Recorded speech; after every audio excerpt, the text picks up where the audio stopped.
నమస్కారం వంటింటి చిట్కాలకు స్వాగతం। మొదటిది ఇన్స్టెంట్ కాఫీ పొడి గడ్డగట్టకుండా ఉండాలంటే దానిని గాలి చొరబడిన డబ్బాలో ఉంచి డీప్ ఫ్రిడ్జ్ లో ఉంచితే ఎంత కాలమైనా గడ్డగట్టకుండా ఉంటుంది। రెండవది వంటగదిలో చీమలు స్వైర విహారం చేస్తున్నాయా? అయితే ఒక దోసకాయను ముక్కలుగా తరిగి చీమలు తిరిగే చోట ఉంచండి।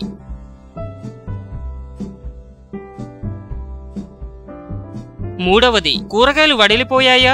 అయితే నిమ్మరసం కలిపిన నీటిలో 10 నిమిషాలు ఉంచండి, తాజాగా అవుతాయి। నాలుగవది కూరల్లో మసాలా ఎక్కువైందా?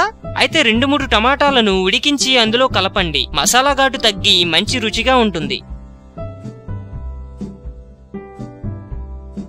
ఐదవది చెక్కతో చేసిన చెంచాలు గరిటెలు వాసన వేస్తుంటే వాటిని వెనిగర్ కలిపిన నీటిలో ఉంచండి, కొద్దిసేపైన తర్వాత వాడుకోండి, వాసన రావు। ఆరవది వంట చేసేటప్పుడు చేతులు మరకలు అవుతున్నాయా? అయితే బంగాళదుంప ముక్కలతో రుద్ది కడుక్కోండి।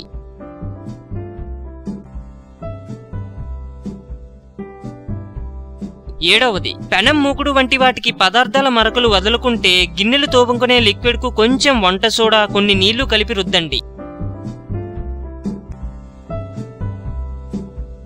ఎనిమిదవది అన్నం వండేటప్పుడు ముద్దగా అవుతున్నదా?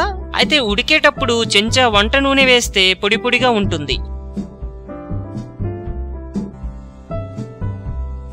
తొమ్మిదవది వడలు గారెలు చేసేటప్పుడు నూనె చిల్లుతుందా? అయితే నూనెలో 2 చెంచాల నెయ్యి కలపండి।